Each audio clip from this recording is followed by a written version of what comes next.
자, 여러분. 지금 시장이 겉보기에는 참 평온해 보이죠?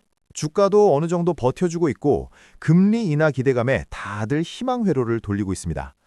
그런데 말이죠. 지금 수면 아래에서는 1,900조 원짜리 거대한 시한폭탄 하나가 째깍거리고 있다는 사실 알고 계셨나요? 지금 이런 생각 들지 않으세요? 아니, 경제가 위기면 뉴스에서 난리가 났을 텐데 왜 이렇게 조용해? 혹시 또 겁주는 거 아니야? 그 마음 저도 충분히 이해합니다. 하지만 여러분, 진짜 무서운 위기는 항상 우리가 보지 못하는 곳에서 아주 조용히 몸집을 불려왔습니다. 월가와 연준이 지금 밤잠을 설치며 경고하고 있는 그 이름, 바로 사모대출입니다. 오늘 이 영상을 끝까지 보시면 전문가들도 쉬쉬하는 이 거대한 위기의 본질을 완벽하게 꿰뚫어 보게 될 겁니다.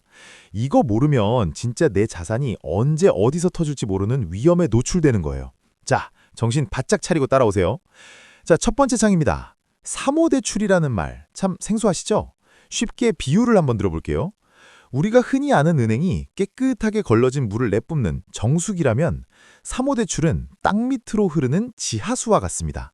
정수기는 필터도 꼼꼼하고 정부 규제도 엄격해서 아무 물이나 막 내보내지 않죠. 대출도 마찬가지입니다. 은행은 까다로운 심사를 거쳐서 우량한 기업에만 돈을 빌려줍니다. 그런데 문제는 이 정수기 필터를 통과하지 못한 기업들이 너무 많아졌다는 거예요. 금융위기 이후에 정부가 은행의 팔다리를 꽁꽁 묶어놨거든요. 그럼 이 기업들은 어디로 갈까요? 네, 바로 지하수를 파기 시작한 겁니다. 사모펀드나 헤지펀드 같은 거대 자본들이 우리가 은행보다 이자는 좀 더 받겠지만 서류는 대충 보고 돈 빌려줄게 라며 뒷문을 열어준 거죠. 이게 바로 사모대출의 정체입니다. 실제로 이 지하수가 얼마나 깊고 넓어졌는지 숫자로 한번 확인해 볼까요?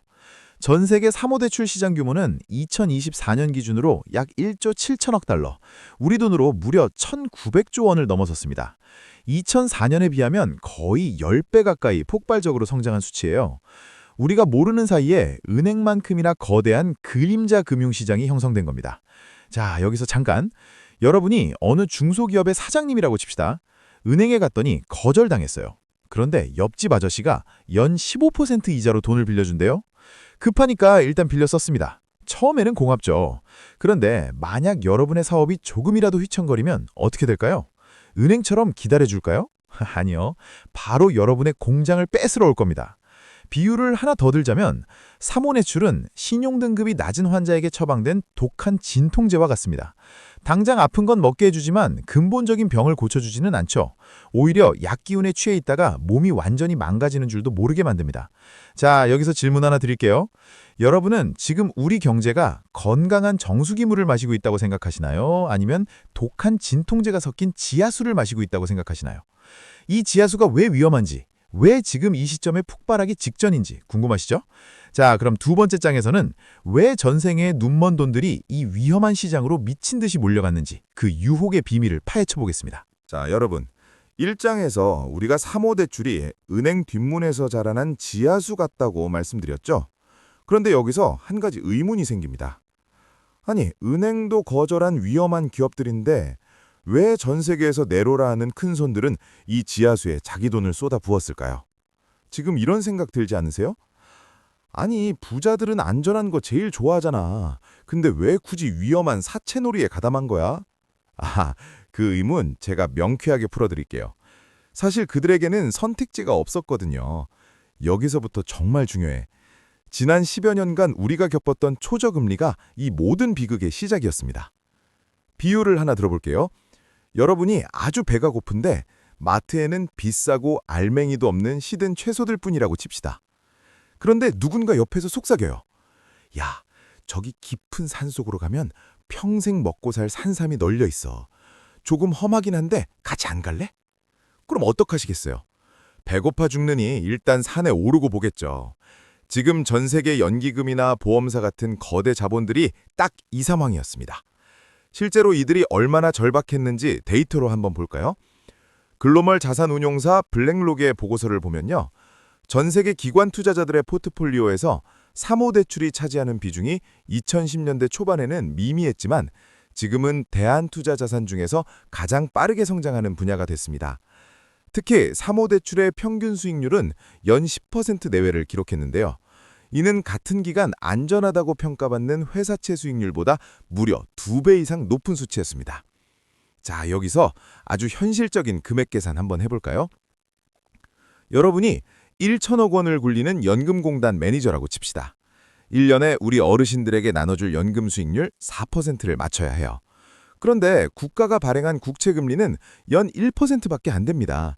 국채에 1천억 원을 다 넣으면 1년 수익이 10억 원이죠.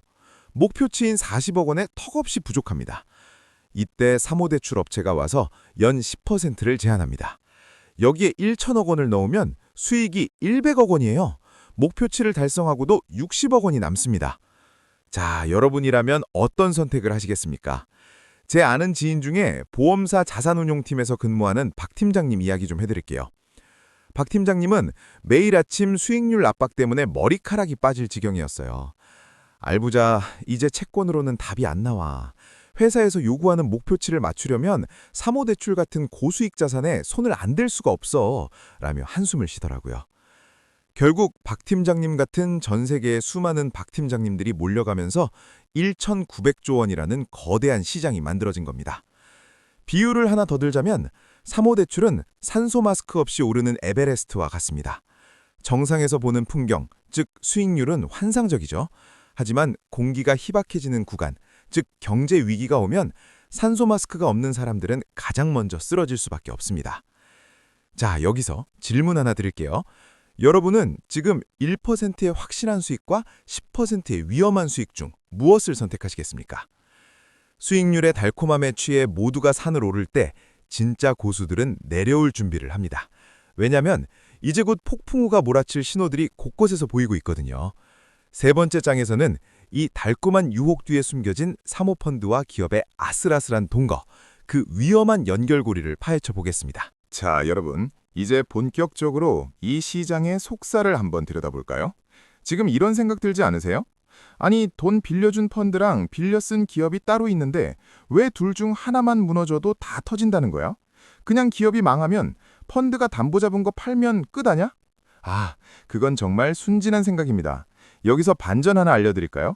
지금 사모대출 시장은 빌려준 사람과 빌려 쓴 사람이 사실상 한 통속인 경우가 너무 많거든요.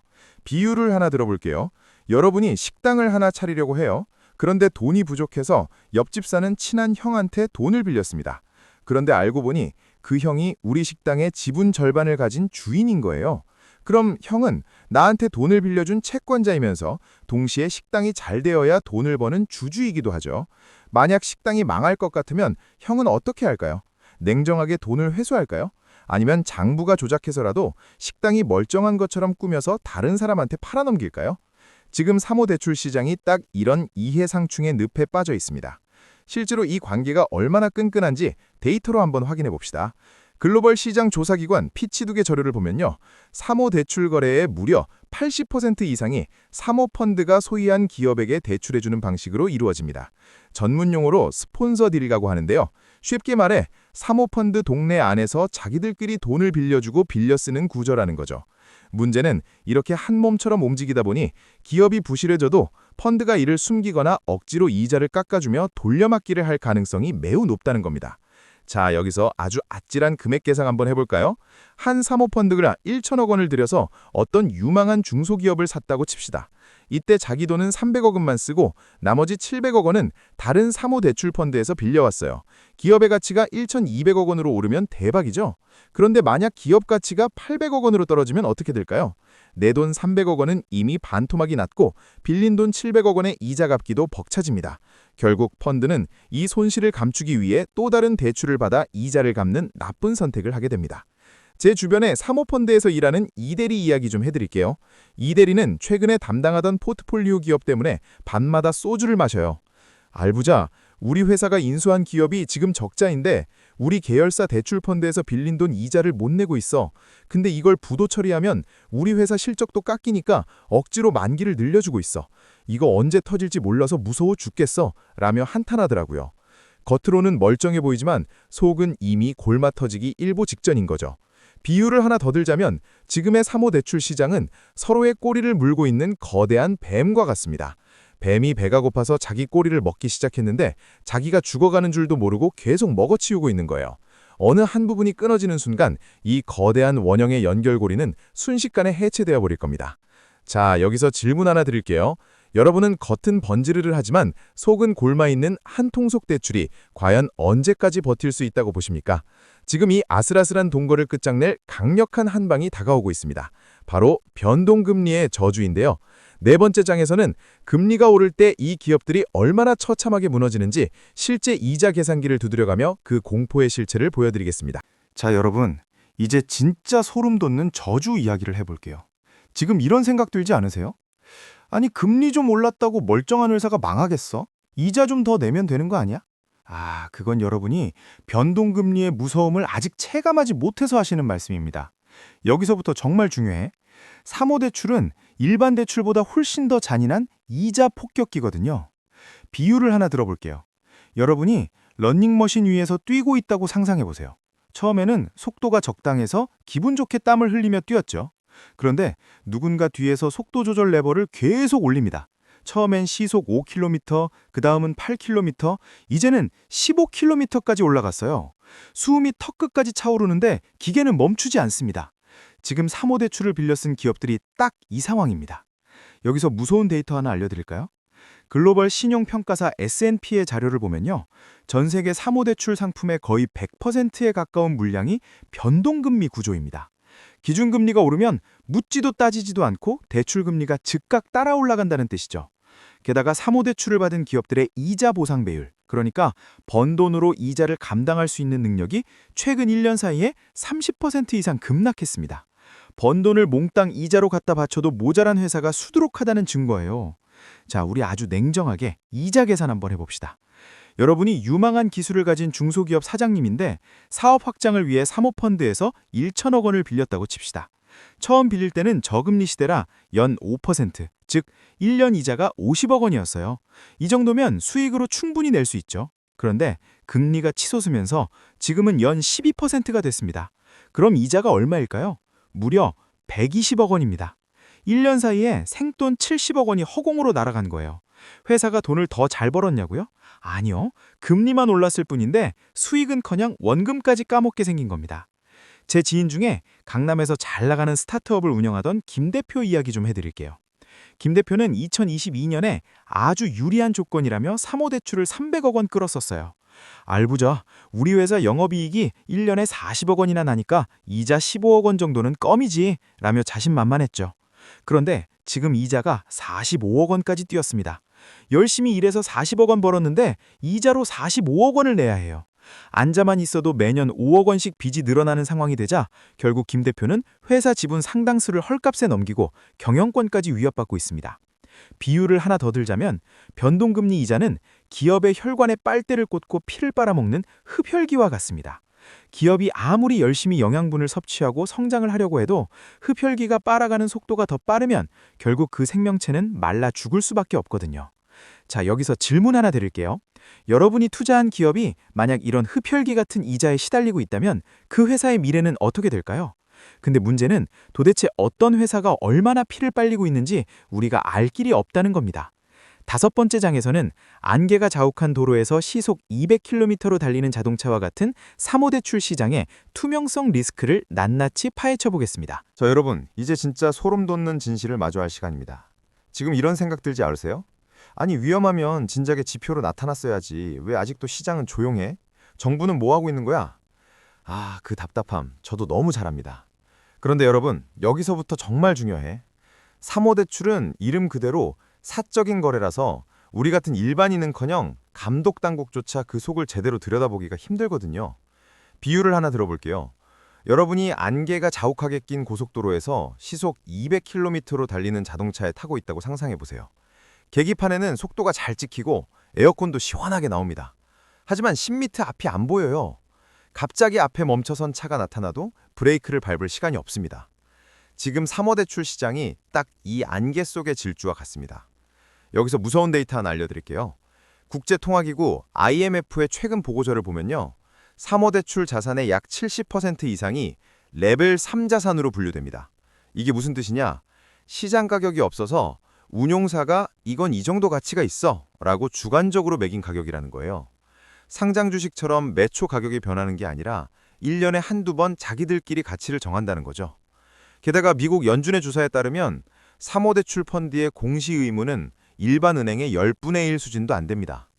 은행은 툭하면 스트레스 테스트를 받으며 뼛속까지 털리지만 사모대출은 그럴 의무가 전혀 없어요. 자, 우리 아주 냉정한 금액 계산 한번 해봅시다. 한 사모대출 펀드가 1조 원의 자산을 굴리고 있다고 칩시다. 그런데 그 안에서 1천억 원을 빌려준 회사가 사실상 부도가 났어요. 정상적인 은행이라면 바로 부실 채권으로 분류하고 장부에서 깎아내야죠. 하지만 사모대출은 아직 협상 중이야 라면서 1천억 원의 가치를 그대로 장부에 적어둡니다. 그럼 투자자들은 내 돈이 1조 원 그대로 있는 줄 알고 안심하겠죠. 하지만 실제 가치는 9천억 원밖에 안 되는 겁니다. 1천억 원이라는 거대한 구멍이 장부 뒤에 숨어 있는 셈이죠. 제 지인 중에 자산 운용사에 다니는 최 매니저 이야기 좀 해드릴게요. 최 매니저가 최근에 해외 사모펀드 실사를 다녀왔는데 얼굴이 하얗게 질려서 돌아왔더라고요. 알부자, 거기 포트폴리오 기업 중에 이미 반년 전에 공장 멈춘 데가 있더라. 근데 펀드 보고서에는 이자가 꼬박꼬박 들어오는 걸로 찍혀 있어. 알고 보니까 펀드가 자기 돈으로 이자를 대신 내면서 부실을 가리고 있더라고. 라며 혀를 내두더군요. 이게 바로 우리가 모르는 깜깜이 시장의 실체입니다. 비유를 하나 더 대자면 지금의 사모대출은 자물쇠가 굳게 잠긴 상자와 같습니다. 상자 겉면에는 매년 10% 수익 보장이라고 화려하게 적혀 있지만 그 안에서 시한폭탄이 째깍거리는 소리가 나도 우리는 열어볼 열쇠가 없어요. 폭탄이 터져서 상자가 박살나기 전까지는 아무도 그 안의 위험을 알 수 없다는 겁니다. 자, 여기서 질문 하나 드릴게요. 여러분은 10m 앞도 안 보이는 안개 속에서 운전자의 실력만 믿고 시속 200km로 계속 달리실 수 있겠습니까? 근데 문제는 이 안개 속의 질주를 멈추게 할 돌발 변수가 터지기 시작했다는 겁니다. 바로 전 세계를 긴장시키는 중동 리스크인데요. 6번째 장에서는 에너지가 흔들릴 때 이 위태로운 대출 시장이 어떻게 도미노처럼 무너지는지 그 충격적인 시나리오를 분석해 보겠습니다. 자, 여러분, 이제 진짜 외부에서 불어오는 거센 폭풍우 이야기를 해볼게요. 지금 이런 생각 들지 않으세요? 아니, 중동에서 싸우는 거랑 미국 사모펀드가 돈 빌려준 거랑 무슨 상관이야? 유가정 오르면 기름값 좀 더 내면 되는 거 아니야? 아, 그건 정말 빙산의 일각만 보시는 겁니다. 여기서부터 정말 중요해. 중동 리스크는 사모대출이라는 화약고에 던져진 뜨거운 불씨와 같거든요. 비유를 하나 들어볼게요. 지금 사모대출을 빌려 쓴 기업들은 이미 고금리 때문에 온몸에 기름을 뒤집어 쓰고 있는 불타기 직전의 집과 같습니다. 그런데 여기서 중동 리스크로 유가가 치솟는 건 그 집에 휘발유를 한 드럼통 더 끼얹는 것과 같아요. 불이 붙는 건 시간 문제라는 뜻입니다. 실제로 이 리스크가 얼마나 치명적인지 데이터로 한번 확인해 봅시다. 에너지경제연구소의 자료를 보면요. 일반적인 제조 중소기업의 전체 생산 원가에서 에너지 비용이 차지하는 비중은 약 15%에서 20%에 달합니다. 그런데 국제 유가가 배럴당 70달러에서 100달러로 오르면 기업의 전체 영업이익은 평균 30% 이상 급감한다는 통계가 있어요. 안 그래도 이자 내느라 허리가 휘는데 원재료값까지 폭등하면 기업은 버틸 재간이 없습니다. 자, 우리 아주 현실적인 금액 계산 한번 해볼까요? 화물 운송업을 하는 한 중소기업이 있다고 칩시다. 한 달에 기름값으로 5천만 원을 써요. 그런데 중동 사태로 유가가 30% 오르면 기름값만 1,500만 원이 추가로 나갑니다. 1년이면 1억 8천만 원이죠. 그런데 이 회사가 사모대출 100억 원을 쓰고 있다면 금리 인상으로 추가된 이자만 1년에 7억 원이 넘습니다. 기름값 1억 8천만 원에 이자 7억 원, 1년에 거의 9억 원 가까운 생돈이 날아가는 거예요. 이 회사가 과연 한 달이라도 더 버틸 수 있을까요? 제 고향 선배 중에 안산에서 작은 부품 공장을 운영하는 한 사장님 이야기 좀 해드릴게요. 한 사장님은 작년에 시설 투자를 하느라 사모대출을 크게 받으셨어요. 알부자, 금리 높은 건 어떻게든 밤낮으로 일해서 메꾸겠는데 이제는 원자재 수입 비용이랑 공장 돌리는 전기료, 가스비까지 감당이 안 돼. 물건을 팔아도 남는 게 없어. 라며 담배만 태우시더라고요. 결국 한 사장님은 이번 달 이자를 못 내고 디폴트, 즉 채무 불이행 위기에 처하셨습니다. 한 사장님 같은 분들이 한둘이 아니라는 게 진짜 비극이죠. 비유를 하나 더 들자면 지금의 상황은 모래주머니를 잔뜩 메고 폭염 속을 달리는 마라토너와 같습니다. 고금리라는 모래주머니도 무거워 죽겠는데 중동 리스크라는 폭염까지 덮친 거예요. 아무리 정신력이 강한 선수라도 결국 바닥에 쓰러질 수밖에 없는 환경입니다. 자, 여기서 질문 하나 드릴게요. 여러분은 에너지가 무너지고 이자가 폭등하는 이 이중고를 우리 기업들이 얼마나 더 견딜 수 있다고 보십니까? 이제 이 위기는 단순히 개별 기업의 파산을 넘어 금융 시스템 전체로 위기로 번질 준비를 하고 있습니다. 7번째 장에서는 사모대출의 부실이 도미노처럼 번져서 어떻게 여러분의 주식 계좌와 예금까지 위협하게 되는지 그 충격적인 전이 과정을 분석해 보겠습니다. 자, 여러분, 이제 진짜 우리 지갑 이야기를 해볼게요. 지금 이런 생각 들지 않으세요? 아니, 사모펀드나 기관 투자자들이 손해보는 건 알겠는데 나는 주식이나 예금만 하거든? 나랑은 상관없는 거 아니야? 그건 정말 순진한 생각입니다. 여기서부터 정말 중요해. 사모대출의 부실은 단순히 그들만의 리그에서 끝나지 않고 여러분의 주식 계좌를 직격하는 거대한 파도가 되어 돌아오거든요. 비유를 하나 들어볼게요. 지금 우리 금융 시스템은 층층이 쌓아올린 젠가 타워와 같습니다. 사모대출은 그 타워의 가장 밑바닥에 숨겨진 작은 블럭들이에요. 겉으로는 잘 안 보이지만 이 블럭 몇 개가 부러지면 어떻게 될까요? 타워 전체가 흔들리면서 맨 꼭대기에 있는 여러분의 우량주나 배당주 같은 블럭들이 가장 먼저 바닥으로 떨어지게 됩니다. 실제로 이 연결고리가 얼마나 무서운지 데이터로 확인해 봅시다. 국제결제은행 BIS의 자료에 따르면요, 전 세계 대형 보험사와 연기금 자산의 약 15%에서 20%가 이미 사모대출을 포함한 그림자 금융에 묶여 있습니다. 문제는 사모대출 펀드가 부실해지면 이들 기관은 손실을 메꾸기 위해 가장 팔기 쉬운 우량 주식부터 시장에 던지기 시작한다는 거예요. 이게 바로 우리가 겪는 이유 없는 폭락의 실체입니다. 자, 우리 아주 현실적인 금액 계산 한번 해볼까요? 한 대형 연기금이 1조 원 규모의 사모대출 펀드에 투자했다고 칩시다. 그런데 부실이 터져서 2천억 원의 손실이 났어요. 장부를 맞춰야 하는 연기금은 급히 현금이 필요해집니다. 사모대출은 안 팔리니까 대신 들고 있던 삼성전자나 현대차 같은 우량 주식을 5천억 원어치 시장에 냅다 던집니다. 그럼 어떻게 될까요? 개별 기업의 악재가 없어도 주가는 10% 넘게 급락하고 여러분의 계좌는 파란색으로 물드는 겁니다. 앉아서 생돈 500만 원, 1천만 원을 날리는 셈이죠. 제 주변에 3년 전부터 우량주 장기 투자를 하던 정 과장 이야기 좀 해드릴게요. 정 과장은 나는 탄탄한 회사만 샀으니까 위기가 와든 괜찮아 라며 자신만만했어요. 그런데 최근에 갑자기 보유한 종목들이 이유 없이 하락하니까 패닉에 빠졌습니다. 알부자, 회사 실적은 좋은데 왜 주가는 자꾸 떨어져? 누가 이렇게 팔아치우는 거야? 라며 억울해하더라고요. 알고 보니 정 과장이 산 주식을 기관들이 사모대출 손실을 메꾸려고 무차별적으로 매도하고 있었던 겁니다. 내 잘못이 아닌데 내 돈이 깎이는 억울한 상황이죠. 비유를 하나 더 들자면 사모대출 부실은 아파트 1층에 난 불과 같습니다. 1층에서 불이 나면 10층에 사는 사람도 연기에 질식하고 대피해야 하죠. 우리 집은 깨끗한데 왜 나가야 해? 라고 따질 시간이 없어요. 불길이 계단을 타고 올라오면 건물 전체가 위험해지는 법입니다. 자, 여기서 질문 하나 드릴게요.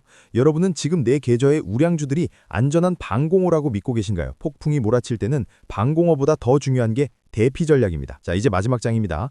이렇게 무시무시한 사모대출 리스크와 블랙스완의 시대, 우리는 어떻게 내 소중한 자산을 지켜야 할까요? 8번째 장에서는 위기 신호를 남들보다 한 발 앞서 읽고 살아남는 것을 넘어 기회를 접는 방어적 포트폴리오 전략을 공개하겠습니다. 자, 여러분, 긴 시간 정말 고생 많으셨습니다. 이제 우리는 사모대출이라는 거대한 폭탄의 정체와 그 도화선이 어디에 있는지 완벽하게 이해하게 됐습니다. 그런데 지도가 있어도 배를 조종할 줄 모르면 결국 암초에 부딪히겠죠. 지금 이런 생각 들 줄 아세요? 알부자님, 세상이 이렇게 위험한데 그럼 주식 다 팔고 현금만 들고 있어야 하나요? 나만 기회를 놓치는 거 아니야? 그 불안함 저도 너무 잘 압니다. 하지만 여러분, 여기서부터 정말 중요해요. 위기는 모두에게 공평하게 오지만 살아남는 것은 오직 준비된 사람뿐이거든요. 비유를 하나 들어볼게요. 지금의 시장은 폭풍우가 예보된 바다와 같습니다. 유능한 선장은 폭풍이 온다고 해서 배를 한 구에만 묶어두지 않아요. 대신 낡은 돛을 갈아 끼우고 구멍난 곳은 없는지 살피고 무엇보다 가장 중요한 구명보트를 넉넉히 준비합니다. 지금 여러분의 포트폴리오에도 이 구명보트가 필요합니다. 실제로 이 구명보트가 얼마나 위력적인지 데이터로 확인해 볼까요? 과거 금융위기나 팬데믹 폭락장 데이터를 분석해보면요. 현금 비중을 일시 5%에서 20%만 유지했던 투자자들은 하락장에서 자산 방어력이 일반 투자자보다 무려 30% 이상 높았습니다. 게다가 하이힐드 채권의 스프레드, 즉 부실 위험 지표가 3%포인트를 넘어서기 시작할 때 선제적으로 대응한 사람들은 위기 이후 반등장에서 자산을 2배 이상 불리는 기회를 잡았죠. 자, 우리 아주 현실적인 금액 계산 한번 해볼까요? 여러분이 1억 원의 투자금을 굴리고 있다고 칩시다. 지금처럼 불안한 시기에 욕심을 조금 내려놓고 2천만 원을 현금으로 확보했어요. 만약 블랙스완이 터져서 주가가 30% 폭락하면 1억 원을 다 넣은 사람은 3천만 원을 날리지만 여러분은 8천만 원의 70%인 5,600만 원에 현금 2천만 원을 더해 7,600만 원을 지켜내게 됩니다. 그리고 그 남겨둔 2천만 원으로 바닥에서 우량주를 헐값에 줍는다면 위기가 끝났을 때 여러분의 자산은 남들보다 훨씬 더 높이 점프하게 될 겁니다. 제 아는 지인 중에 2008년 금융위기를 온몸으로 겪었던 최 선생님 이야기 좀 해드릴게요. 최 선생님은 그때 이후로 철칙이 하나 생겼어요. 알부자, 나는 시장이 아무리 좋아 보여도 신용대출 지표가 흔들리면 무조건 현금을 30% 확보해. 남들은 바보라고 비웃지만 폭풍이 터졌을 때 그 현금이 내 목숨을 구해주거든. 실제로 최 선생님은 이번 사모대출 리스크 신호를 읽고 벌써 상당 부분 현금화에 성공하셨습니다. 덕분에 요즘 밤잠을 아주 편하게 주무신대요. 비유를 하나 더 들자면 지금 현금을 쥐고 있는 건 가뭄이 오기 전에 미리 파둔 깊은 우물과 같습니다. 가뭄이 오면 모든 농작물이 말라 죽지만 깊은 우물을 가진 농부는 자기 밭을 살릴 뿐만 아니라 이웃의 비옥한 땅까지 싼 값에 살 기회를 얻게 되니까요. 자, 이제 마무리하겠습니다. 첫째, 보이지 않는 1900조 원의 사모대출 리스크를 절대 가볍게 보지 마세요. 둘째, 중동 사태와 유가의 움직임을 위기의 도화선으로 삼고 예의주시하세요. 셋째, 지금은 수익을 쫓기보다 내 자산을 지키는 방어적 현금 비중을 반드시 확보하세요. 여러분, 경제는 아는 만큼 보이고 준비한 만큼 지킬 수 있습니다. 오늘 알부자 경제학과 함께한 이 시간이 여러분의 자산을 지키는 든든한 방패가 되었기를 진심으로 바랍니다. 나는 위기 속에 숨겨진 기회를 반드시 잡겠다. 이 다짐을 댓글로 남겨주세요. 그 선언이 여러분을 블랙스완의 희생자가 아닌 위기의 승리자로 만들어줄 겁니다. 오늘 내용이 도움되셨다면 구독과 좋아요, 알림 설정 꼭 부탁드려요. 여러분의 응원이 제가 더 명쾌한 경제 지도를 그려오는 가장 큰 힘이 됩니다. 지금까지 스마트한 경제 멘토 알부자 경제학이었습니다. 오늘도 흔들림 없이 부자 되세요.